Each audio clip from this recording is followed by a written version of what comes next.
నిర్మల్ జిల్లా కేంద్రంలోని బగులవాడ వాల్మీకి నగర్లో షార్ట్ సర్క్యూట్తో ప్రమాదవశాత్తు ఇంటికి నిప్పంటుకుంది.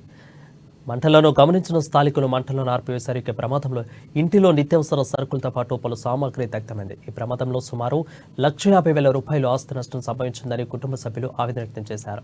మొత్తం కోల్పోయిన రోడ్డున పడ్డామని కాబట్టి రాష్ట్ర ప్రభుత్వం తమను ఆదుకోవాలని కుటుంబ సభ్యులు వేడుకుంటున్నారు. వాల్మీకి నగర్ ఎస్సీ కాలనీ భువనగిరి లక్ష్మణ అనే ఇల్లుకు కరెంట్ షాక్తో ఇల్లు మొత్తం దగ్గమైపోయింది. చుట్టుపక్కల ఉన్న వాళ్ళు చూసి గమనించే లోపు మొత్తం ఖాళీ బూడిదైపోయింది. ఆస్తి నష్టము దాదాపుగా 2 లక్షల దాకా అయిపోయింది. అతను చేసే కూలి పని ప్రభుత్వం కుటుంబ సభ్యుడికి మన సాయం పడాలని కోరుతున్నాం. సమయం దాదాపు 10:30 నుంచి 11 మధ్యలో అయిపోయింది.